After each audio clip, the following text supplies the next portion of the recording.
በይርጋ ጨፌ ከተማ አስተዳደር ሴክተር መስሪያ ቤት ከሚሰሩ የፓርቲው ደጋፊና አባላት መካከል ወይዘሮ መስረት ምጁ፣ ሽብሩ ወልዴና ሌሎችም ሰባተኛው ሀገራዊና ክልላዊ ምርጫ ላይ መሳተፍ የሚያስችላቸውን የመራጭነት ካርድ መውሰዳቸውንና በምርጫው ዕለት ቀድሞ በመገኘት የሚበጃቸውን ፓርቲ ለመምረጥ መዘጋጀታቸውን ተናግሯል። ዝግጅት ሲባል ከራስ ይጀምራል። እኔ ተዘጋጅቻለሁ። የራስን ድምጽ ለመስጠት ተዘጋጅቻለሁ። ሌሎችም የመራጭነት ካርዳቸውን በእጃቸው በማስገባት ዲሞክራሲያዊ መብታቸውን እንዲጠቀሙ የመከሩት የመንግስት ሰራተኞችም ምርጫው በሰላም እንዲካሄድ የሚጠበቅባቸውን ለመወጣት ዝግጁ መሆናቸውንም አረጋግጠዋል። ሰላም ሲሆን ነው ሁሉም ነገር የሚሆነውና ያው ለሁሉም እግዚአብሔርን እንጸልያለን። በሰላም እንዲሆን ደግሞ ያው ያለንን ድርሻ በግንዛቤ በስልጣን በትምህርትም እያስረዳን ነው ያለነው።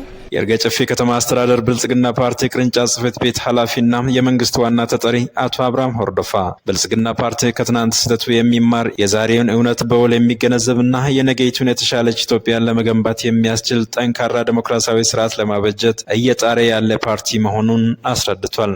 ምርጫ የፖለቲካ ልሂቃን ፍትጊያና መገፋፋትን አስቁሞ ህዝቡን የዳኝነት ወንበር ላይ የሚያስቀምጥ የታሪክ ምዕራፍ ነው።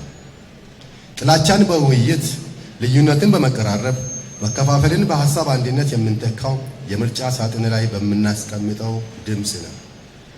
ከምርጫ ውጪ የሚደረግ ማንኛውም የስልጣን ሽግግር ፍጻሜው ጥፋትና የሀገር መፍረስ መሆኑን ታሪካችን አስተምሮናል።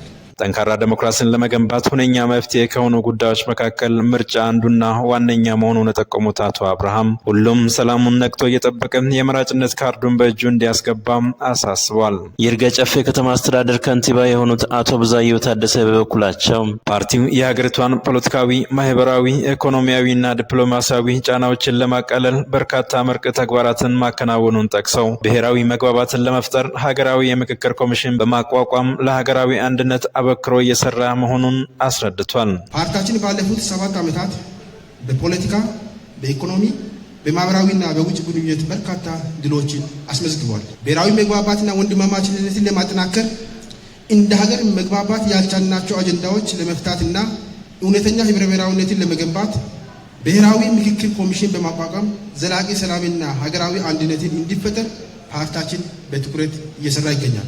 የመደመር በምግብ ራስን የመቻል የአንድነትና ከልመና የመውጣት ትርጓሜ ያለው የስንዴ ኔዳው የብልጽግና ፓርቲ የምርጫ ምልክት መሆኑን የከተማው አስተዳደር በስሩ ከሚገኙ የመንግስት ሰራተኞች ጋር ባካሄደው የማኒፌስቶ መርሃ ግብር ላይ አስተዋውቀው መርሃ ግብሩ ተቋጭቷል።